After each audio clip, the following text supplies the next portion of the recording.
My name is Mike Dwyer. I am an instructor in the geography department, and I'm also affiliated with the Center for Asian Studies. And most of my research is based in Laos and Cambodia, although I also do some collaborative research in other parts of Southeast Asia. I have a little bit of work in Vietnam and Indonesia and Myanmar as well.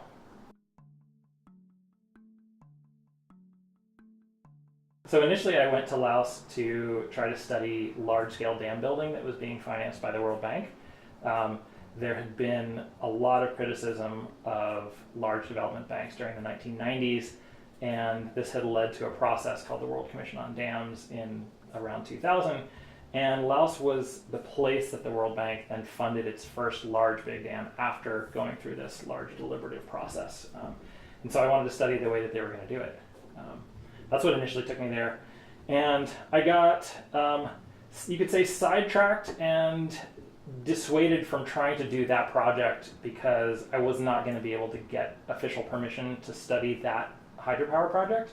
And I wanted to be able to publish with Lao colleagues.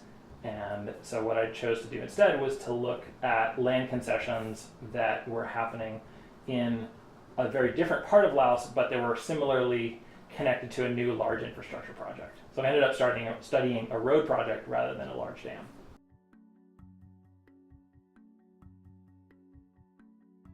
So one of the things that my research looks at is the relationship between processes of what geographers call uneven development. And this has to do with why some people are winners in, you could say, globalization and other people are losers, and how state policies and development projects either exacerbate that or try to alleviate it.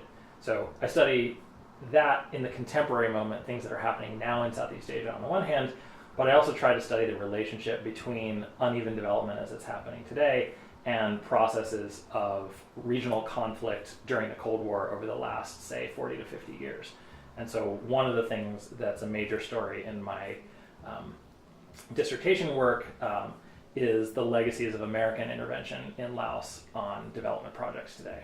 This has implications methodologically for how I sit behind, what I do when I sit behind the computer. It's not just banging my head against the keyboard and trying to write things, it's also trying to then cross-reference things that I collect when I'm in the field, whether they're interviews or maps or various types of ethnographic and archival data, to then cross-reference those with historical data as well in order to really see what was happening in the places where I work 30 or 40 years ago.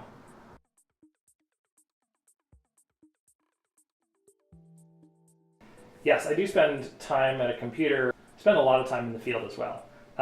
And the kinds of work that I do in the field are running around to meetings, trying to collect various kinds of documents and maps that will help me get some kind of orientation for when I actually go out to rural areas and try to then do more interviews and get more documents and maps. Lots of iterative process of trying to talk to people in the private sector, the public sector, development professionals, government officials, NGO workers.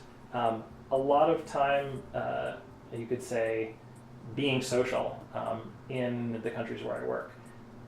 Probably I spend more time running around cities talking to people about what's going on in the countryside because the landscapes that I'm actually studying are pretty difficult to access. So there are pretty high bureaucratic hurdles that I need to go through in order to actually do the field work. So a lot of what I do is considered to be preliminary from the perspective of actually going to the field, but is in itself a form of field work and allows me to study the regulatory process, the policymaking process, and all the things that are also themselves inherently urban, but that are also trying to deal with faraway landscapes.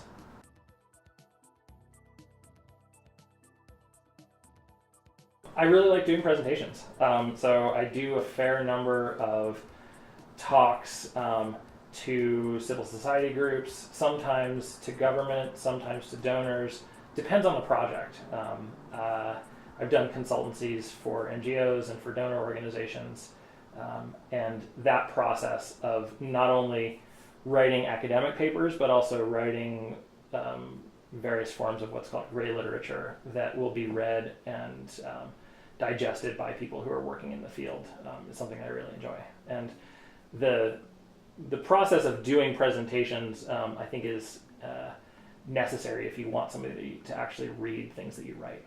So I do a lot of that socializing as a way to get people to read what I'm working on.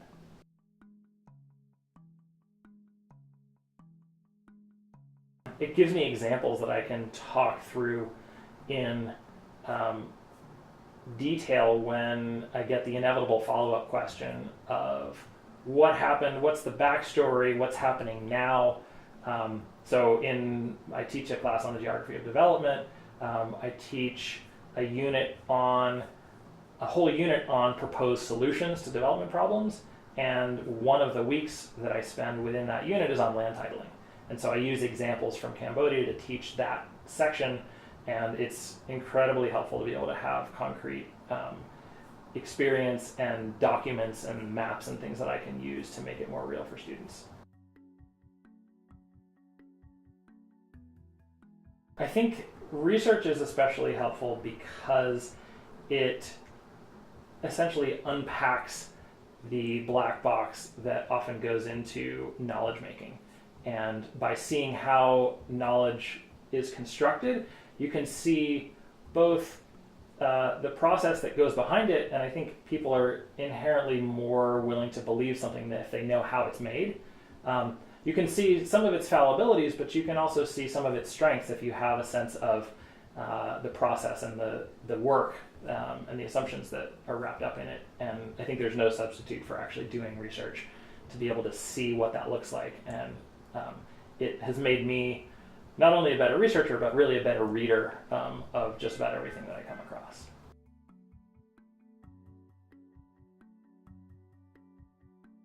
Don't be scared of it. There are often perceptions that the bar to doing research is very high. And most research projects that I know have actually a slippery slope where you think that you're just figuring out if it's possible to do it, and then all of a sudden you realize, hey, wait, I'm doing research. I would say follow themes and stories that interest you, follow things that you read in the media.